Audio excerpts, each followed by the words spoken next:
Hello everyone. Today I am discussing kinds of company. The Companies Act 2013 provides a variety of companies that may be promoted and registered under the act. Companies may be classified into various kinds on the following basis. On the basis of incorporation, statutory companies. Any company formed with a special act passed either by the central or state is called statutory company. These companies are usually formed to carry out public utility functions. The main aim of these companies is not to earn profit but to serve the society.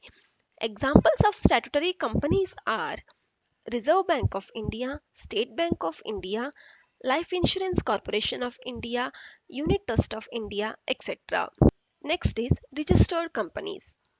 Any company formed and registered under the Companies Act 2013 or was registered under any earlier Companies Act are called the registered company. The working of these companies is regulated by the provisions of the Companies Act, Memorandum or Article of Association. Classification on the basis of liability. Companies limited by shares. Section 2, subsection 22. Company limited by shares is a company where the liability of the members of the company is limited to the amount unpaid on the shares. The liability of a member can be enforced at any time during the existence and also during the winding up of the company. The liability of the members who hold fully paid shares is nil. Companies limited by guarantee. Section 2, subsection 21. Company limited by guarantee is a company where the liability of its members is limited to a fixed amount which the members undertake to contribute to the assets of the company in the event of winding up of the company. These companies may or may not have share capital. If the company has share capital, the shareholders shall be liable to pay the amount which remains unpaid on their shares plus the amount payable under guarantee.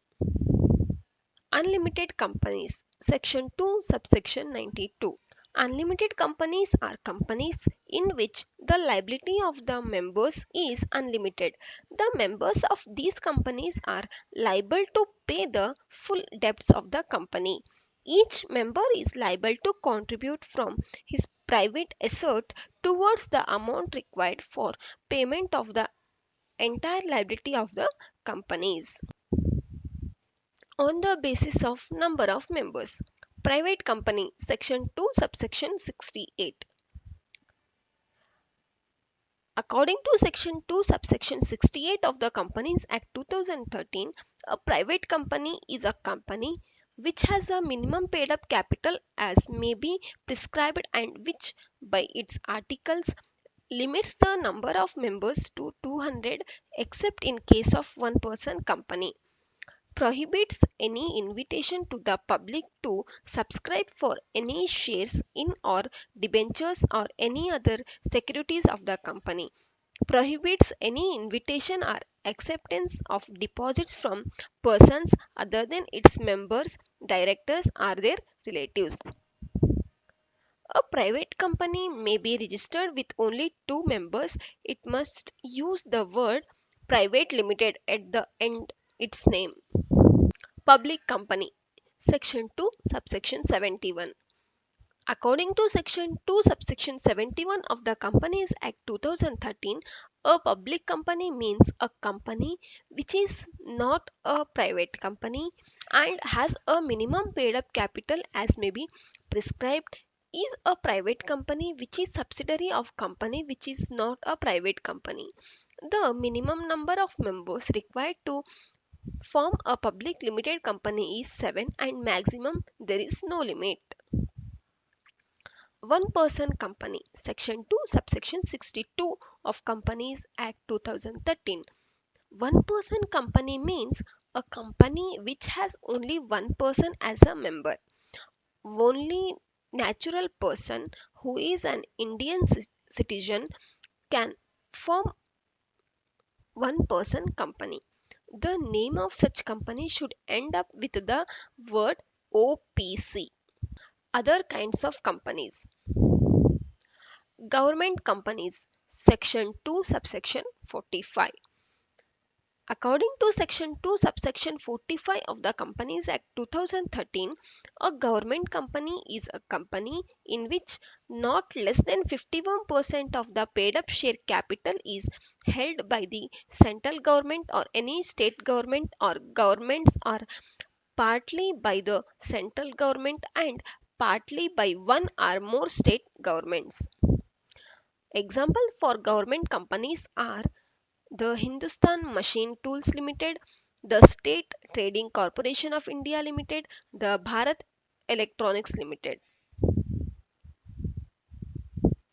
Foreign companies, Section 2, subsection 42. According to Section 2, subsection 42 of the Companies Act 2013, a foreign company means any company or body corporate incorporated outside India which has a place of business in India, whether by itself or through an agent, physically or through electronic mode. Small companies, Section 2, subsection 85. Small company means a company other than a public company, paid up capital of which does not exceed rupees 50 lakh or such higher amount as may be prescribed, which shall not be more than rupees 10 crore, and turnover of which as per profit and loss account does not exceed rupees 2 crore, or such higher amount as may be prescribed, which shall not be more than rupees 20 crore. Holding companies, Section 2, subsection 46. Holding company in relation to one or more other companies means a company of which such other companies are subsidiary companies. The company which controls more than 50% of the total voting rights, either of its own or together with one or more of its subsidiary companies, or controls the composition of its board of directors, is called as holding company. Subsidiary companies. Subsidiary company is a company which is controlled by a holding company. It may be either wholly owned subsidiary or partly owned subsidiary. Thank you.